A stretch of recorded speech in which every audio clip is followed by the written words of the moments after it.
Halo teman-teman semua, para guru dan kepala sekolah di Indonesia, kita akan coba untuk membongkar apa itu laporan satuan pendidikan yang ada di PMM. Khususnya menu ini ada di akun kepala sekolah.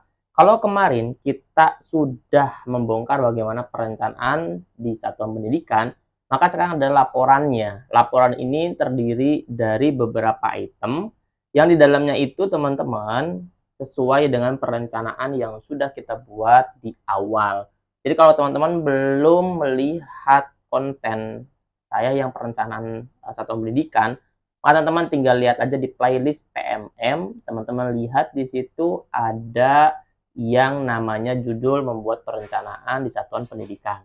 Nah, sekarang itu di laporan teman-teman semua, laporan di satuan pendidikannya ya. Nah, walaupun ini pernah dulu kita buat, tapi kita coba untuk lihat lagi teman-teman semua tentang laporan ini.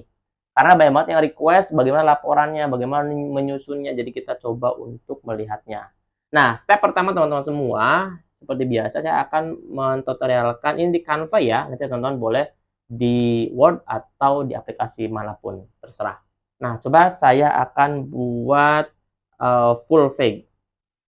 Nah, ini semuanya ada 55 slide atau 55 lembar. Pertama adalah laporan satuan pendidikan, jelas ini adalah cover teman-teman semua bebas. Bisa kegiatan teman-teman yang ambil dari perencanaan itu atau foto dari keluarga besar SD teman-teman semua, sekolah teman-teman semua baik SD, SMP, SMA.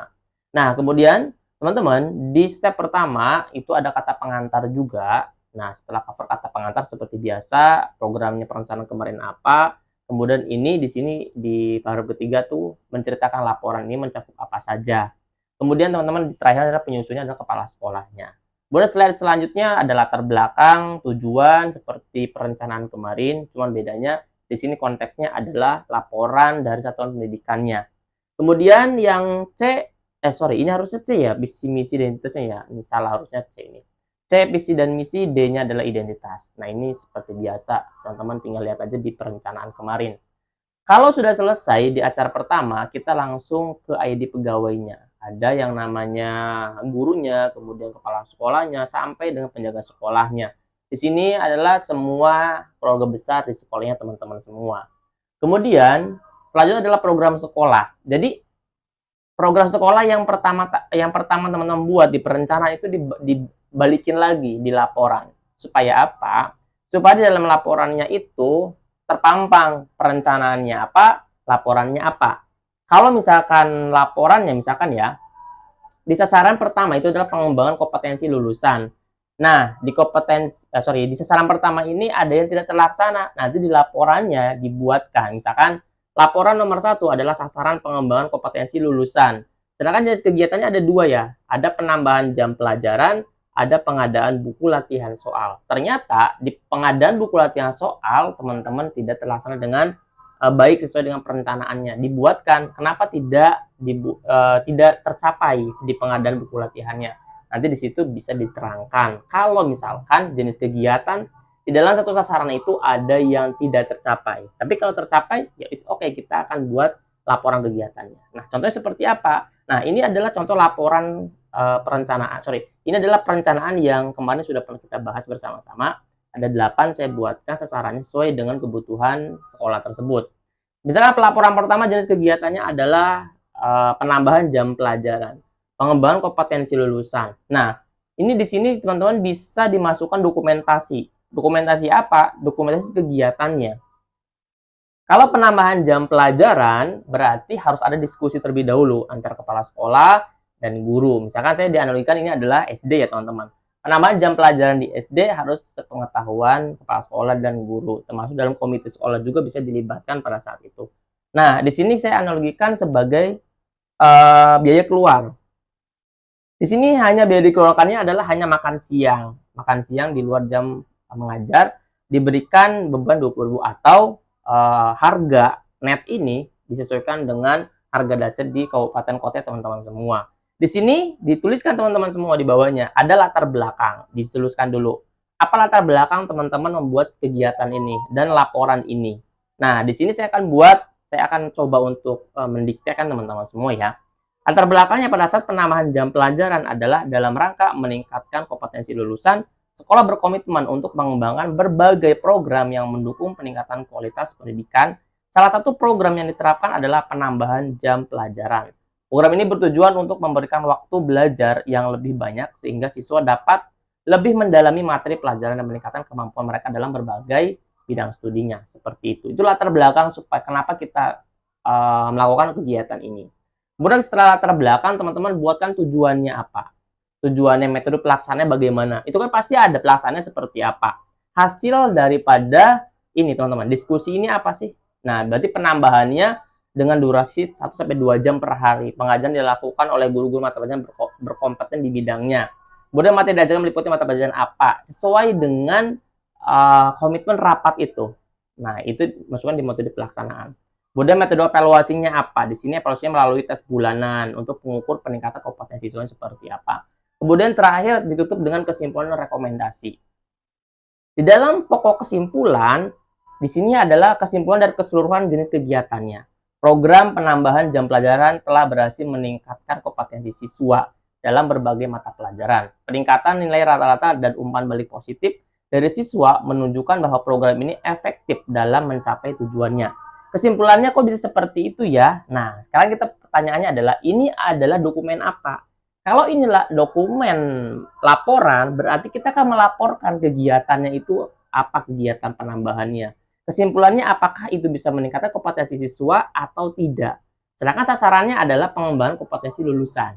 Nah, jadi ada sinkronisasi antara kesimpulan kegiatan dan tujuan kegiatan tersebut.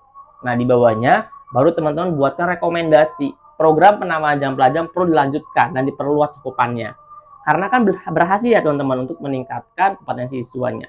Kemudian sekolah juga perlu menambah jumlah guru atau tenaga pengajar jika diperlukan. Fasilitas pendukung seperti buku pelajaran, alat peraga, dan laboratorium perlu ditingkatkan untuk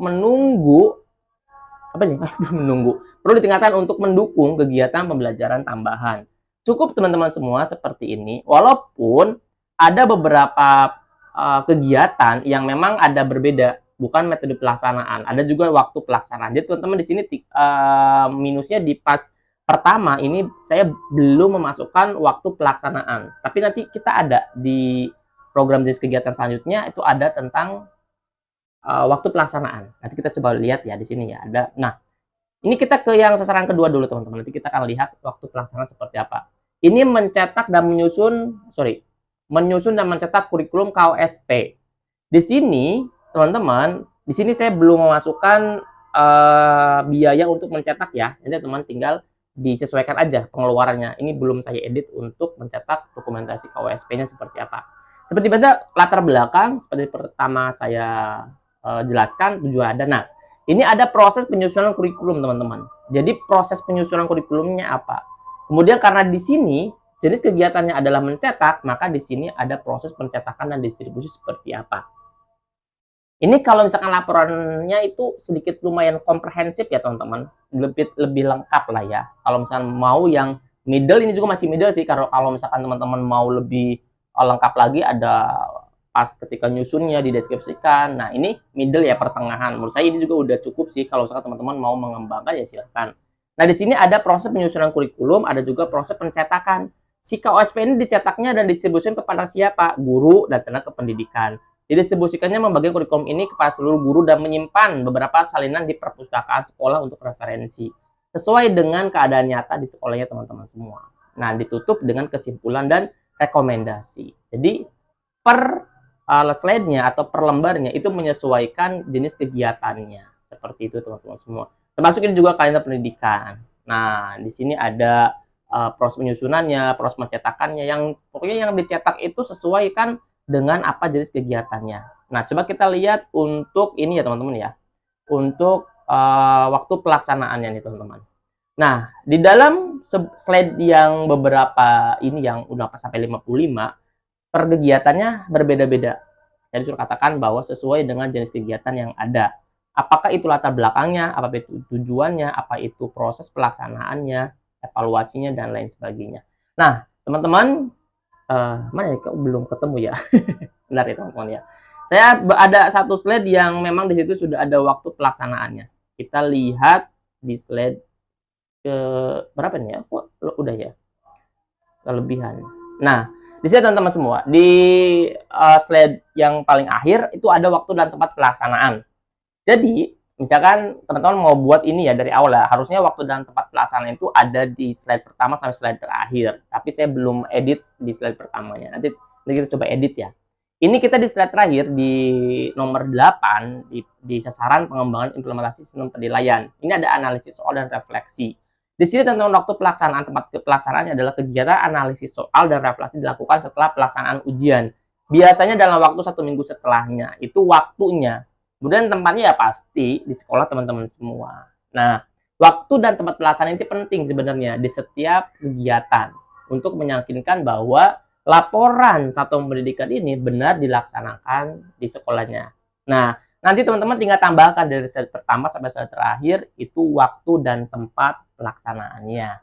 Oke, mudah-mudahan ini bermanfaat dan bisa direferensi teman-teman semua dalam menciptakan dokumen satuan pendidikan, terutama di laporannya teman-teman semua. Nanti teman-teman tinggal isi dan lengkapi. Nah, untuk teman-teman yang ingin contoh laporan satuan pendidikan ini, teman-teman bisa klik link di deskripsi ya. Kalau misalkan ini bermanfaat, tentunya disesuaikan dengan laporan satuan pendidikan teman-teman semua dan dikembangkan lebih baik lagi sesuai dengan perencanaan sekolah teman-teman semua. Terima kasih, mohon maaf bila ada salah-salah kata. Nanti kita akan coba untuk mentotodakan lagi info-info selanjutnya. Jangan lupa di subscribe, like, dan bagikan ke teman yang lainnya. Mudah ini bermanfaat dan bisa membantu laporan teman-teman semua. Terima kasih ya, dadah.